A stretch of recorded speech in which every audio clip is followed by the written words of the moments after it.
We're gonna be learning how to transfer a design to a wall using the freehand method. Basically going from the bigger shape to the smaller one using only the features of the face. No tools are required in this method. To make it more graphic and easy to see, we're gonna start with a Photoshop session. I'll record my screen and I will do exactly what I will do on the wall. We're gonna start studying the structure layer. To simplify the features, we just need some simple lines and marks to find where everything's supposed to be, getting us the right proportion. Once the structure layer is all done, we are moving to the searching lines layer. This basically means we have to transform those simple lines into primitive shapes, no detail yet. This will help us to understand the volume of the piece, leaving everything ready for the next step. Once that layer is good to go, we're moving to the detail layer. This is the one we've been waiting for because this is the most fun and at the same time it's the most important of all, because we're gonna be using this layer to render the color on top of this one. Then we're gonna see the final layer, which is a rendering with all the pros and cons. Stay with me if you wanna learn this awesome and super strong technique. This is Cobre from ARTISTHUB.STUDIO. The very first thing to do is to buff the wall. Then what you do is to study a little bit your subject. I know that I want to frame my portrait from here to here and to my forehead, and then I make a vertical line to divide the face in two. What I see is a big oval here, and everything will be framed inside of this oval. That's why this is the biggest shape of all. And if I trace the eye line, that's gonna give me the middle of the oval. It's pretty much half of it. And then I'm gonna build the oval and everything is going to be framed inside. The distance from one point to the other point in the eye is exactly the same distance than one eye to the other one, meaning that we have one eye distance in the middle.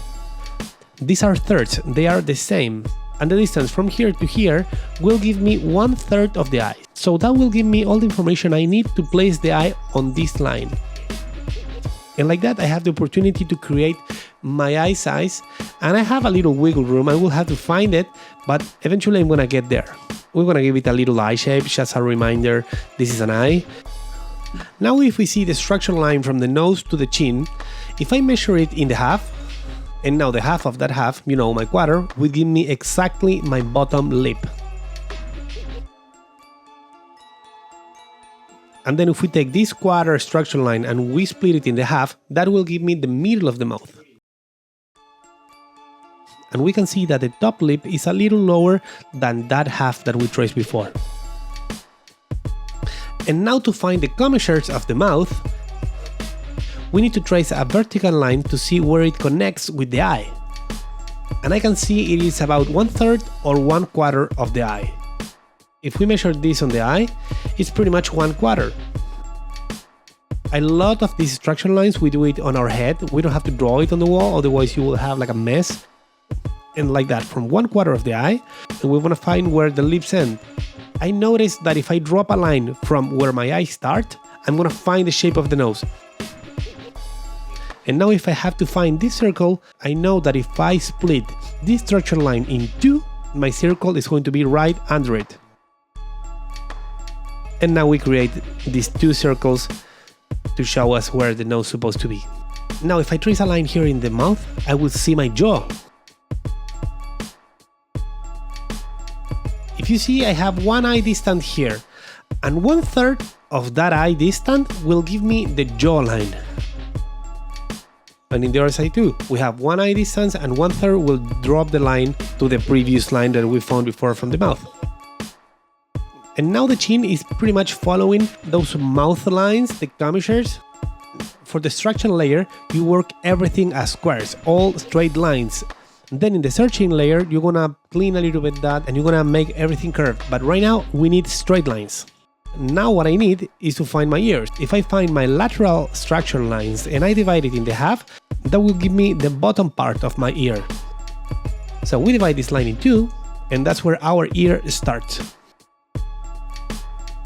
Now what I need is to find the hair. So I know if I divide this structure line, the forehead structure line, in three, that will give me the hairline. The hair goes like this. And now if I find the half of this third, that will give me exactly where the eyebrows start. This one is kind of tricky and you can do it the way you want. You can measure whatever you want, but for me it was easier to see that the top of the eyebrow was pretty much one eye distance. And now if I divide this line in half, this is a method that works for me. You can do whatever you want. You can use this and make your own. And now that I have this line that we found before, this half of the line here in the eye, if we trace this line here, that will give me the top of the ear.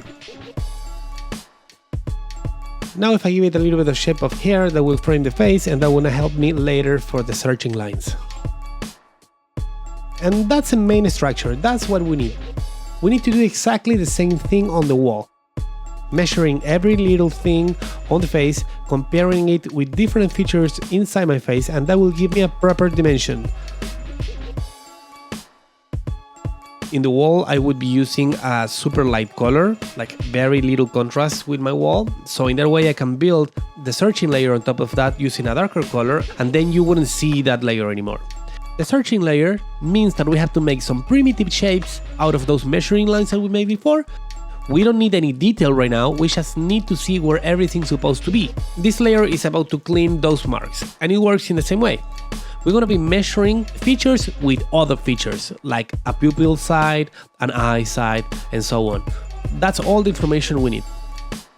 If you trace a line from here to there, and you divide it in half, and then the quarter, and that's going to be exactly where my tear duct's supposed to be. And we trace the same line again, and we divide it in 4, and that's exactly where my tear duct is. And my pupil is exactly in the half of that line. It's super thin, so I know that it's going to be something like that. I don't have to measure anything yet. Super easy to find in here. And the bottom eyelid. We don't care about eyelashes, eyebrows, shine in the eye, nothing yet. This is all about cleaning our searching lines. Now we move to the second eye. This one is harder than the previous one because you have to look exactly like the other one. In the first one we have some wiggle room, but the second one have to look exactly like the first one. I didn't achieve a nice result here, but it's alright, because this is only to illustrate you. I'm gonna make a better work on the wall, I promise. We don't care about likeness right now, we only care about structures. Now we want to find the nose bridge, and this structure is very important. And for that, if we trace a line from here to there and we divide it in half and then the half again, that will give me exactly where my nose is. Trace a line again, quarters. Like we did in the previous layer, a lot of these marks are just in our head. We measure it and we use information that we need and we don't mark it on the wall. There you go, that's my nose bridge. This little searching line tells me that the nose is over here and I have to work it a little bit more to create more detail. But for now, this is all I need. The eyebrows are in the place they're supposed to be, so I'm gonna give it a little bit more appeal. I don't need much more information than this. Try to make them look like an eyebrow and that's it. Now let's go with the lips. The lips need a little more work, so I need to find where all those little shapes are. I need to find the features. I need to find those primitive shapes that make this lip a lip. I can see that the top lip is super thick and it's pretty much the same size than the lower lip, and that's what I need to see here. Now we need to frame that face. Let's start with the cheekbones. This is the opportunity to finesse a little bit the shapes, because the searching lines are a mess. They show us the volumes, but we don't really know where everything starts and where everything ends. So the searching lines will kind of finesse that, will give it a little edge on it. The ears are super easy and we want to give it a little hair just to see where it belongs. Now the hair, we're going to frame the face a lot. With the hair you have a lot of wiggle room because it doesn't define the face. You're going to be able to change that later on. And that's it, that's what we're looking for. This is our second layer, the searching layer. This is the one that pretty much shows the features and show us the person that we're going to be painting later. Now let's start with the detail layer. This one pretty much will clean all those primitive shapes that you found before from the structure lines, and they're gonna give it a lot of detail. This one is very important because everything is going to build on top of this one. I'm gonna speed up the process because it's going to be very slow for you to see. We're gonna do it later on the wall, but for now you need to see what I'm going to do on the wall. Here in Photoshop, in the screen recording, it's way easier for me to show you exactly what I'm going to do. You see, now if I zoom in a little bit, I will find all the detail that I was missing before, like where every little shape is supposed to be. And like that, we have the final result.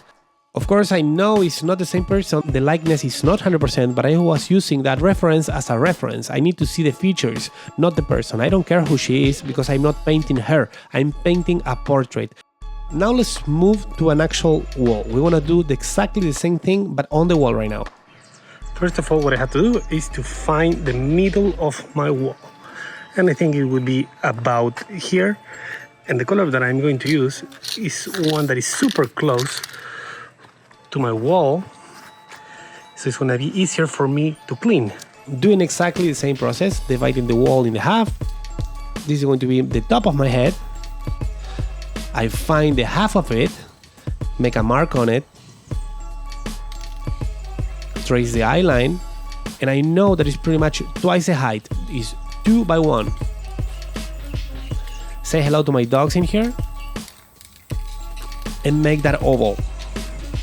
Following exactly the same process we did before. Remember, the most important thing about eye is the size in the middle, and that size is exactly one eye. Going back and forth until I find the right size. Now let's go with the lower half of the face. We divide it in the half, then the half again, trace a mouth line, find those thirds inside the eye, and drop that line until you find the mouth. The commissures. I don't know if I say that word right. I think I did. Now from the middle marks in the eye, where the eye starts, we drop a line to find the nose. Divide it in quarters, and under that quarter is the circle for my nose. Give it some volume to the lips. Try to find the lips in here. Make the mouth line wider to find the jaw, and in the side of the face, find one more eye and divide it in 3. And from that third, drop it until you find the jawline. Connect the jaw with the chin. Give it a little reminder that this is an eye. This will disappear later. Divide those side lines in the half to find the ears. We don't know where the top of the ear goes yet, so leave it like that.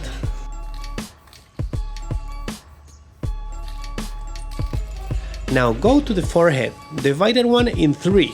I had to step back to see if it's correct. Let me fix that a little bit more. And the top third in the middle, and that will give me the hair shape. You can see the process is a little different in here sometimes because I'm working and I'm not thinking about recording or anything, so it's a little bit more efficient for me. Find the eyebrows, divide that third in the half, and that will give me the beginning of the eyebrows. One eye distance to the top in the third of the eye is the top of the eyebrow. If you didn't skip the screen recording, you know exactly what I'm talking about. Try to find the rest of the eyebrows. From that line that we traced before to find the eyebrow, trace a straight line to find the top of the ear. Complete the ears. Find the rest of the hair. There you go, this will help to frame the face a lot. We don't need to be perfect with the hair, so I don't measure it that much, I just go with my gut.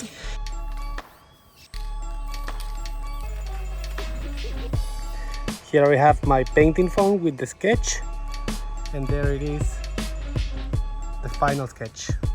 Now is going to be the time to clean this up using a darker color, 0.5 in value. Here we have the searching lines, and here we have the primitive shapes that we have to find out of these lines. Here we go with a darker color, trying to find those primitives. Doing the same thing we did before, measuring things inside the face. Second eye is always harder because you have to match the previous one.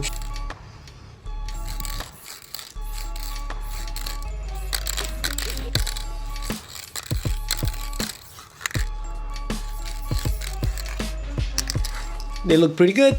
Let's clean a little bit this eyebrow.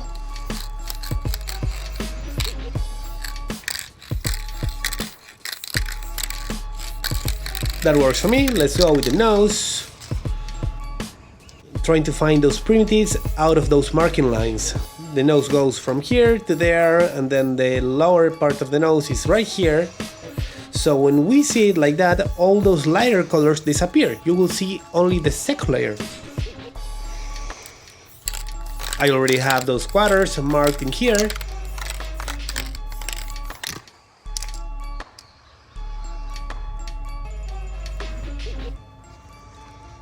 Let's go with the lips. Simple shapes. Now let's go with the lips. Very simple shapes. Don't go too crazy thinking about details too much.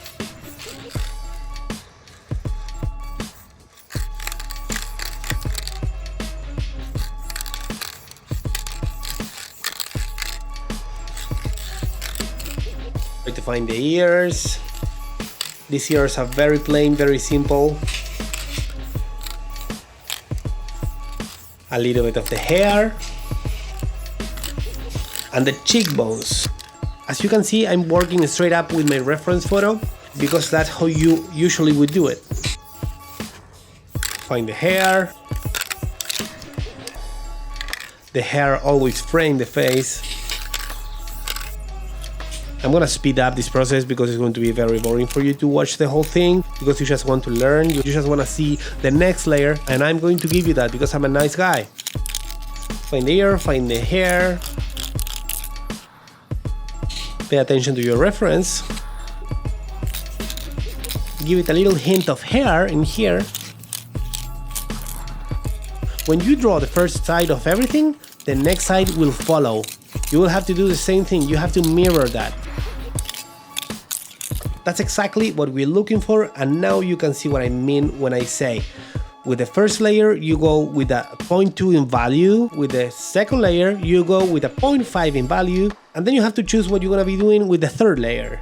But for this particular stage, this is exactly what we need. We need to see the face. And like that, I know where I have to work a little bit more, where I have to fix my portrait. Some of the features are off and I have to fix that. For the detail layer, which is the final one, you will have to choose what to do. You have two options as I see it here.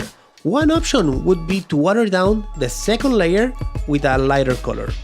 I'm going to be using the color that I used for the first layer, which is a 0.2 in value. And then I'm going to be painting the third layer, the detail layer, on top of that watered down color, which is pretty much a guide that I need.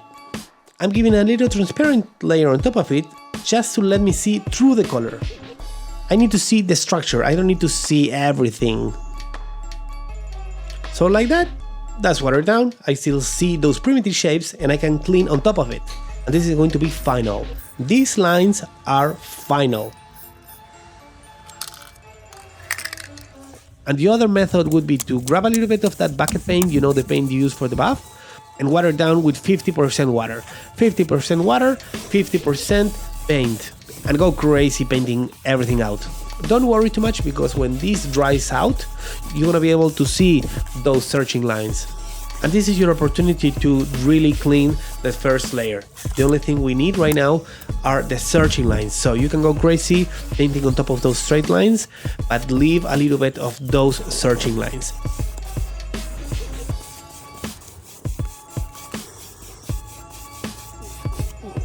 These structure lines, we don't need them anymore, so you can go a little harder with the buff paint again.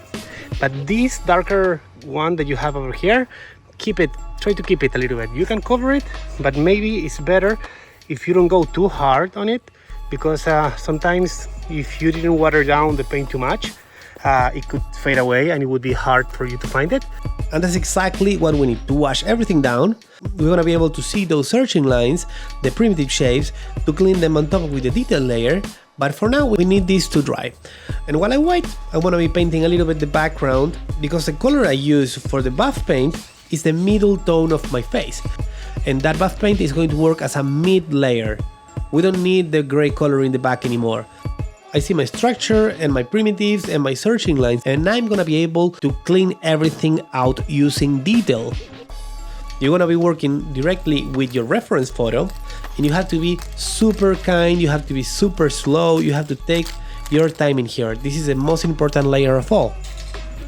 Once I add this color on top of the other one, which is washed down, it really pops. I don't see the structures anymore, I don't see those underlines anymore.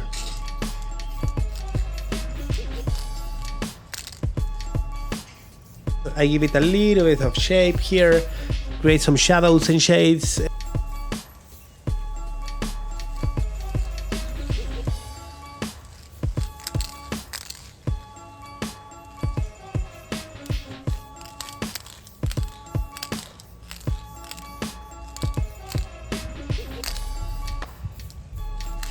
We have some shadows here, we have some darkness. Try to give it some volume here.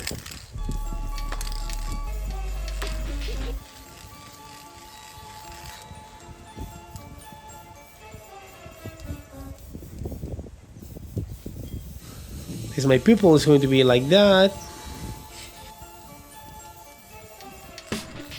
More volume, that's looking alright. I don't see the searching lines anymore. More volume in here.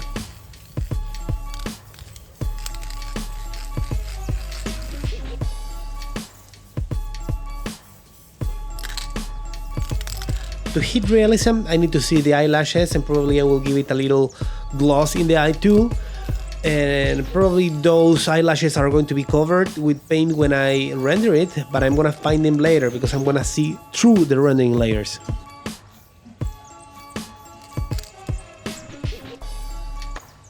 The lower eyelashes, give it a little bit of volume.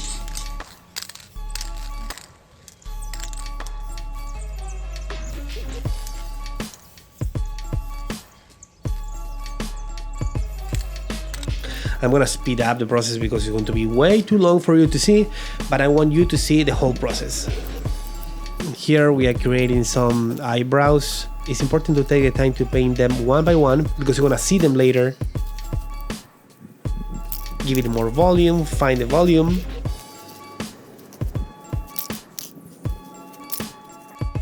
Now let's go with the second eye.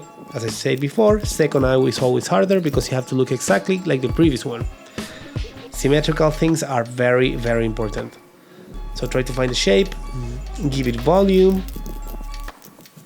You want to have the opportunity to clean a little bit more, to finesse a little bit more those features. But it's really important if you work from a solid base, from a solid ground. Use a dark color, but that color has to be far away from black. This is maybe 0.5 in value. Give it some eyelashes here to create realism. Since this is a frontal face, symmetrical is important. Being symmetrical is a must here for me. Find the eyebrows one by one, give it some flow.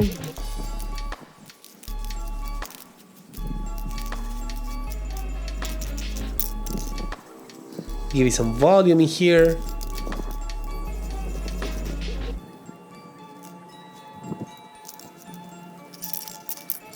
Now it's my time to find the nose. This is exactly the same thing that I did on Photoshop before. So if you skip that, you can go and watch it back because it's going to be more simple for you to see. Because here I have myself covering the paint, which is very annoying, I know. That's why I made it in Photoshop with a screen recording session.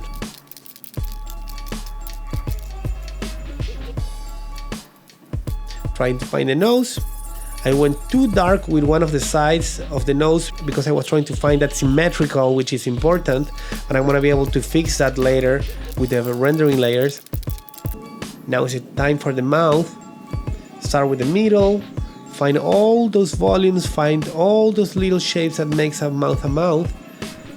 Give it some wrinkles, that's going to be working as a reference for me later. Find the upper lip, Give it a little volume to the top lip.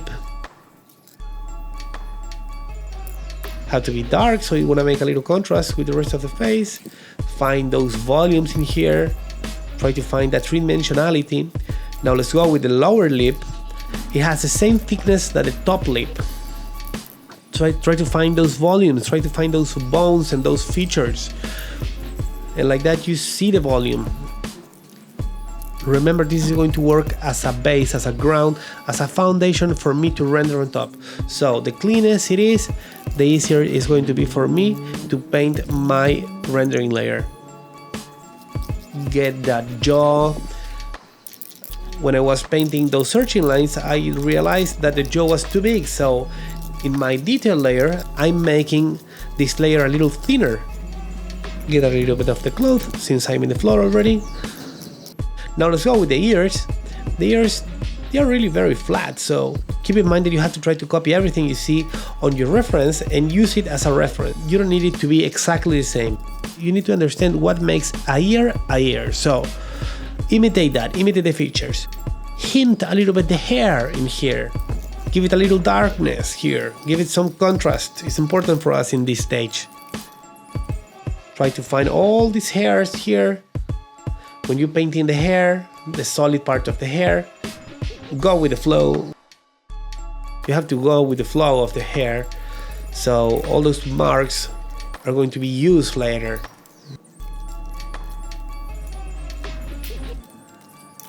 Since I already have my background, I can paint some hair that goes over my edge line. Hint the hair. It should look like hair somehow, even if it's not the rendering layer. This is exactly what we are looking for. This is the third layer. This is the detail layer, and this is the one that's gonna work for us as a foundation. Then the final layer, which is the rendering one, is going to be directly for this layer. This is the final one. If you fail on this, the rest of the mural will fail. So take your time. Everything is in the place, all the features, all the volumes, everything is where it's supposed to be. And now it's going to be way easier for me to render it, to pay attention on individual volumes, because I don't have to think about shapes, I'm thinking on volumes right now. Finally, we get to layer number 4, which is rendering, and this is the fun. This is what we've been waiting for. But before to do that, you need a nice structure, you need a nice foundation, and that's exactly what we did before. Rendering is a lot of fun, and I was using only 4 values here, since it is black and white. I was using black, 2 grays, and 1 almost white. I didn't use white. If you want to learn how to render a mural like this, or many other styles of art like graffiti, anamorphic murals, characters, cartoons, and many others, check out the studio website, which is ARTISTHUB.STUDIO. Freehand is about transferring anything to a wall or a canvas without using any tools, but the features of the design. The main idea is to find geometric shapes, from the bigger to the smaller, so we can simplify the translation to achieve a nice proportion. We start from the main shapes, the bigger ones, and once they got in the place they belong, we define more detail until we get all those measurements right. Then we can polish those primitive shapes with detail, preparing our design for the next stage, which would be rendering, lights and shadows and the volume. The pros, which are important. Number 1, it feels artsy and it's fun, and we start to draw immediately, and that makes the process way less tedious. Number 2, we have a fast process. In an event or a festival or painting in public, the audience can see an artwork even if it's some searching lines, and that makes it very interesting. Number 3, we don't need any previous work. You just take your photo or your image and you can work in a minute. We don't need to do anything previous. You don't need to take any tools. We don't need any digital process before. That's something, trust me, that's really important. And now the cons. Number 1, it is really hard to frame properly, and that sucks. When you are done and you notice that your framing is all off, it's really annoying because you are not able to change it anymore. You have to start all over, and that's really annoying. Since we do it straight on the wall or the canvas, the framing could be a little off, and that's really hard to fix. Number 2, it is really hard to achieve likeness. You can get a sort of likeness, but getting exactly the same person you are trying to paint is really hard. It needs a lot of experience. I would go with a different technique if I want likeness. And number 3, which is really important, the use of materials is super high since we need to work with layers. It means that you're going to be painting the same thing 3 times pretty much.